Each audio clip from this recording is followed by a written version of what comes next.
మన ప్రభు అయిన రక్షకుడైన యేసుక్రీస్తు పరిశుద్ధ నామములో మీ అందరికీ శుభములు తెలియచేయుచున్నాను. మీరందరూ ప్రభు యొక్క కృపను బట్టి క్షేమముగా ఉన్నారని ఆశిస్తూ ఉన్నాను. ఈరోజు బలపరిచే వాక్యము యోనా గ్రంథము 1వ అధ్యాయము 3వ వచనము. యెహోవా సన్నిధిలో నుండి తర్షీషు పట్టణమునకు పారిపోవాలని యోనా యొప్పేకు పోయి తర్షీషునకు ఒక ఓడను చూచి ప్రయాణమునకు కేవు ఇచ్చి యెహోవా సన్నిధిలో నిలవక ఓడవారితో కూడా తర్షీషునకు పోవుటకు ఓడ ఎక్కెను. ఈ రోజున మనము దైవ సేవకుడైన యోనా గురించిన మాటలు ధ్యానం చేస్తూ ఉన్నాం.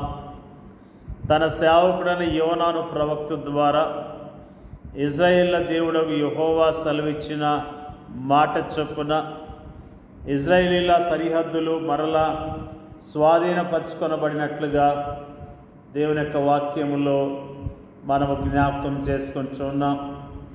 ఒకప్పుడు దేవుని ఉద్దేశాలను ప్రజలకు ప్రకటిస్తూ దేవుని చిత్తమును జరిగించిన దైవ సేవకుడు ఇప్పుడు దేవుని యొక్క మాటకు అవిధేయుడవటము ఎంత విచారకరము.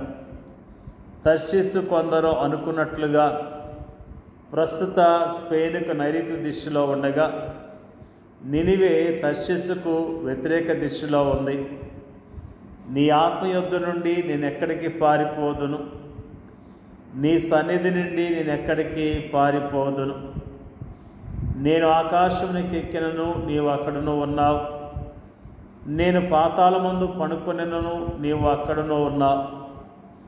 నేను వేకువ రెక్కలు కట్టుకొని సముద్ర దిగంతముల్లో నివసించును, అక్కడను నీ చేయి నన్ను నడిపించును. నీ కుడి చేయి నన్ను పట్టుకున్నని దావీదు పలికిన మాటలకు భిన్నముగా ఉంది యోనా ప్రవక్తన. అతడు యెహోవా సముఖము నుండి పారిపోయేందుకు ప్రయత్నిస్తున్నాడు. మొదట్లో యోనా ప్రయాణము అతడు అనుకున్నట్లుగానే సవ్యముగా జరిగింది. అతని కోసం ఒక ఓడ సిద్ధముగా ఉంది. ఆ ఓడలో ప్రయాణం చేసేందుకు అవసరమైన డబ్బు కూడా అతని యొద్ద ఉంది.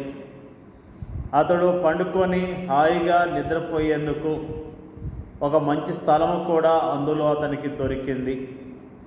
ఒక విశ్వాసిని దేవుని నుండి దూరముగా తీసుకొని వెళ్ళేందుకు అవసరమైనవన్నీ సాతానుడు వెంటనే సమకూరుస్తాడు.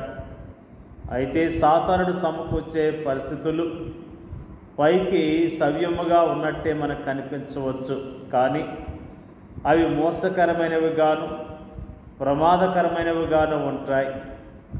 యోనా ఆత్మీయ స్థితి మెట్టుమెట్టుగా దిగజారుతున్నట్లుగా మనకు కనిపిస్తుంది. భౌతికముగాను ఆత్మీయంగాను కూడా అతడు దిగజారిపోతున్నాడు. తాను యెహోవా సన్నిధిలో నుండి పారిపోవచ్చున్నట్టు అతడు అన్యులైన ఓడవారితో చెప్పాడు. ఇజ్రాయేల్ దేవునికి ఇదెంత అవమానకరమైన విషయం.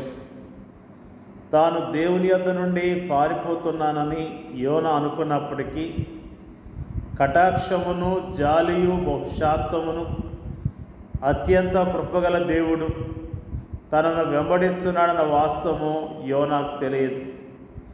గాఢ నిద్ర నుండి మేల్కొనబడిన యోనా తాను దేవుని సన్నిధి నుండి పారిపోలేనని, దేవుని చిత్తానికి తాను తలవంచవలసిందేనని గ్రహించాడు. ఓడనాయకుడు యోనాతో పలికిన మాటలను అపోస్తలుడైన పౌలు ఈ విధంగా ప్రతిధ్వనింపచేశాడు. నిద్రించిన నీవు మేల్కొని మృతుల్లో నుండి లెమ్ము, క్రీస్తు నీ మీద ప్రకాశించును. దినములు చెడ్డవి కనుక మీరు సమయమును పోనీక సద్వినియోగం చేసుకొనచ్చు. అజ్ఞానుల వలె కాక జ్ఞానుల వలె నడుచుకున్నట్లు జాగ్రత్తగా చూచుకొనుడి. ఇందు నిమిత్తం మీరు అవివేకులు కాక ప్రభు యొక్క చిత్తమేమిటో గ్రహించుడి. యోనా భక్తుడు దేవుని యొక్క సన్నిధి నుంచి పారిపోతున్నట్లుగా ఈ రోజున మనము జ్ఞాపకం చేసుకున్నాం. నిజంగా దేవుని సన్నిధి నుంచి మనం ఎక్కడికి వెళ్ళగలుగుతాం? మనం ఎంత రహస్యముగా గదిలో కూర్చున్నా, ఎవరికీ తెలియకుండా రహస్య ప్రదేశాల్లో కూర్చున్నా, అవన్నీ కూడా దేవునికి తేటగా తెలియదు. మరి చాలామంది విశ్వాసులు ఈ దినాల్లో దేవుని సన్నిధి నుంచి దూరముగా పారిపోతున్నారు. దేవుని యొక్క సన్నిధిలో దేవుని చిత్తాన్ని జరిగించవలసిన దేవుని ప్రజలు దేవునికి దూరముగా వెళ్ళిపోతూ ఉన్నారు. లోక ఆశల్లో పడిపోయి, లోక చింతల్లో కూరుకొని పోయి దేవునికి దూరముగా వెళ్ళిపోతూ ఉన్నారు. యోనా వెళ్ళటం ద్వారా ఎంతగానో బాధపడ్డట్లుగా దేవుని యొక్క వాక్యము తెలియజేస్తున్నది.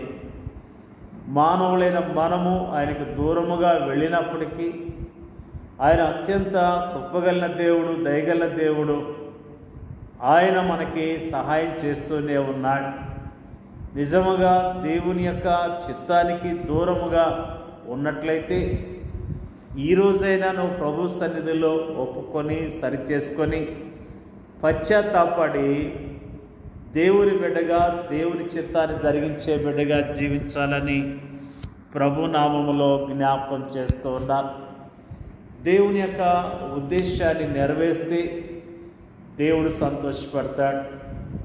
యోనా అవిధేయత వలన చాలా నష్టము కలిగేది. దేవుడు కలగచేసుకొని యోనాను నినివే పట్టణానికి పంపించాడు.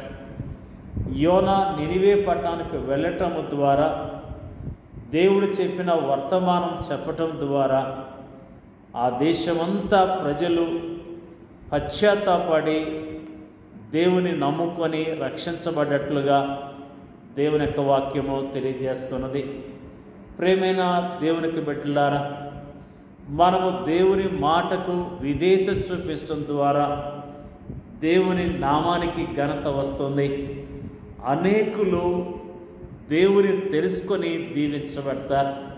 నిజముగా మనలో ఉన్న అవిధేయతను విడిచిపెడదాం, మనలో ఉన్న నిర్లక్ష్యాన్ని విడిచిపెడదాం, మనలో ఉన్న పాపాన్ని విడిచిపెట్టి దేవుని చిత్తాన్ని జరిగించడానికి పూనుకొందాం. మనకిచ్చిన పనిని చక్కగా చేద్దాం, ప్రభుని గణపడదాం. మన ద్వారా దేవుని యొక్క నామం ప్రకటించబడాలి, అనేకులు రక్షించబడాలి, దేవుని నామానికి ఘనత రావాలి. ఆ విధముగా మనం దేవుని కొరకు జీవిద్దాం. దేవుని యొక్క వాక్యాన్ని దీవించునుగాక. పరిశుద్ధుడైన మా తండ్రి, నీకు వందనాలు, స్తోత్రాలు. భక్తుడైన యోనా గురించి అయ్యమ్మ జ్ఞాపకం చేసిన విధానం బట్టి నీకు వందనాలు తండ్రి, నీకు స్తోత్రాలు. ప్రభా, నీ సేవకుడు ప్రభా నీ మాట వినకుండా పారిపోయినా కానీ అతన్ని ప్రభా జ్ఞాపకం చేసుకున్నావు. అతన్ని మరణానికి అప్పగించకుండా అతని ద్వారానే నీ చిత్తాన్ని జరిగించిన విషయాన్ని ఈ రోజున జ్ఞాపకం చేసుకోవడానికి ఇచ్చిన కృపను బట్టి నీకు వందనాలు. మేము నీ ప్రజలుగా జీవిస్తున్నాం తండ్రి.